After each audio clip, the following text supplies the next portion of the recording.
Hi, I'm Toshi Murata, the chairman of the Department of Ophthalmology at Shinshu University in Japan.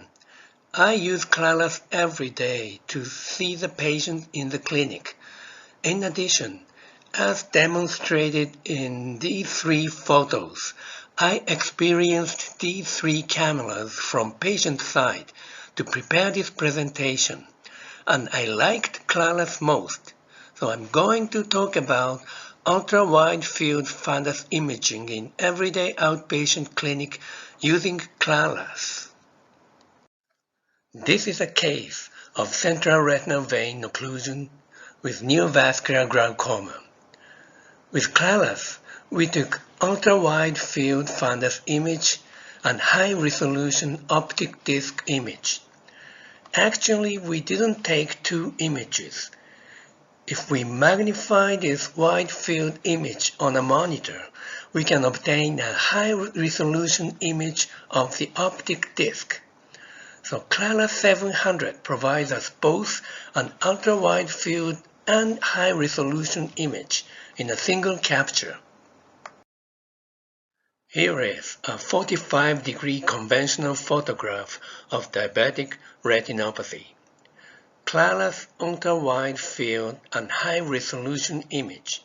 You can clearly visualize peripheral pathology in areas missed in a conventional fundus photograph. As you may know, ultra-wide field used to mean a fight against eyelashes. Disposable speculum or Scotch tape was required to push eyelashes aside for fundus imaging. When first CLALAS came to our outpatient clinic, Zai said, "Don't worry about eyelashes anymore." We were initially skeptical and did not believe it. So, one retina fellow examined if it is true using his own left eye. Using Scotch tape, this fellow pulled his upper eyelid to cover the pupil with eyelashes. This is the monitor for acquiring the fundus photo. We can see the fundus on the monitor during acquisition. Using Scotch tape, this fellow obscured the fundus with eyelashes, then took a CLALAS image. The scanning confocal laser removed the eyelashes from the final images. It was like magic. Among 10 captures, only one image included eyelashes. This happened when we tried to take a lower peripheral image. So let's move on to the case presentations. Case 1 is the fundus of a retina fellow. He has mild myopia. This is the ultra-wide field CLALAS image of the eyelash fighter, meaning our retinal fellow. Single shot of CLALAS covers 133 degrees, and there was no abnormalities. Auto montage of two captures covers more than 200 degrees. Still, we do not find any abnormalities. Out montage is possible up to 4 images, and this particular image sent a shock wave throughout the clinic. This image is from other ultra-wide field system, and this is from conventional camera. Thanks to clarity of the CLALAS image, we found retinal holes in the lower periphery, while in the other ultra-wide field image, holes were masked by eyelashes. Our retina fellow fell down with shock. Then he asked me to perform prophylactic laser treatment. I did conduct it, the prophylactic laser treatment, free of charge. He is grateful to CLALAS, saving him from a retinal detachment. The purpose of this presentation is to report on the utilization of CLALAS 700 with representative case studies. Case number 2 is neovascular glaucoma after central retinal vein occlusion. Let's see more cases. This is a case of neovascular glaucoma after central retinal vein occlusion. Mydriasis was poor due to posterior synechia. Fundus image capture was difficult with a conventional non-mydriatic fundus camera. During image acquisition, patients are asked to stare at the green light. With other ultra-wide field systems, the technician cannot see the fundus images on the monitor till they release the shutter. The patient cannot find the fixation light due to poor vision, so image acquisition was a little tricky. But with CLALAS, the examiner can see the fundus while capturing the image, therefore making it easier to take fundus photos for the patients with poor visual acuity. Case 3 is rhegmatogenous retinal detachment. This is a traditional 45-degree photo of retinal detachment. In order to visualize the entire retina, including retinal detachment, we used to have to take 10 to 12 images. But single image of CLALAS is wide enough to include retinal detachment, and haute montage of 4 images provides us peripheral images and views. In addition, the retina break is clearly visible since CLALAS fundus images are in true color and high resolution.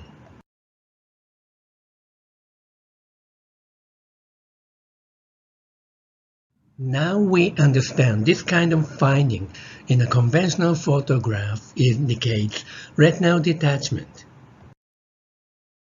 Then, my retina fellow asked me, is this a retinal detachment?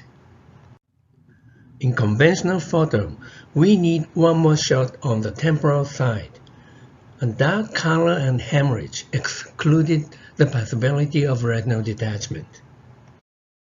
With an artificial color image, it may be difficult to tell the difference, but with CLALAS, true color and high resolution, this cannot be a blood clot, and we reached the diagnosis of malignant melanoma. There was a secondary retinal detachment, which also suggests choroidal malignant melanoma. MRI findings also supported the diagnosis of choroidal malignant melanoma. Case 5 is retinal detachment after epiretinal membrane removal. This is an image from another ultra-wide field system, which we received in a referral letter of this patient. CLALAS photo taken on the next day in our outpatient clinic clearly delineates a retinal detachment with a retinal break, which had been made probably during removal of the epiretinal membrane. This case shows that CLALAS provides ultra-wide field and high-resolution images even through this small pupil. Initially, we did not think CLALAS would be useful in the AMD clinics, but we were wrong and found that CLALAS provides images with high resolution than a conventional camera. CLALAS 700 also provides fluorescein angiography and indocyanine green angiography with high resolution. This CLALAS image clearly shows multiple serous retinal detachment, and fluorescein angiography shows leakage and dye pooling in the corresponding area to the serous retinal detachment. We made a diagnosis of VKH. This CLALAS image shows branch retinal vein occlusion. Fluorescein angiography clearly shows widespread non-perfusion areas. Class is useful for the imaging of branch retinal vein occlusion. Case 9 is retinitis pigmentosa. With true color, you can appreciate the progression of retinitis pigmentosa by seeing the borderline between the affected and normal retina. Fundus autofluorescence is also useful to identify the damaged and preserved retinal areas. Case 10 is macroaneurysm rupture. It clearly shows subretinal and pre-retinal hemorrhage, but vision is 20/20. With time, hemorrhage loses red color. Because hemorrhage spares the fovea, vision did not decrease. He still sees very well. The final case is hypotony after trabeculectomy. With conventional photo, everything is hazy due to vitreous hemorrhage. With other ultra-wide field system, still eyelashes and vitreous haze is present. But in Clara's image, confocal scanning removes media opacity and eyelashes, so the fundus is clearly visible. Conclusions. Clara 700 is ultra-wide field and high resolution. Clara's is eyelash-free. Among 10 captures, only one image included eyelashes. Both fundus photo and fluorescein angiography are masterpiece-level high quality. In addition, ultra-wide field. And please remember, Clara's may save you from retinal detachment. Thank you very much for your attention.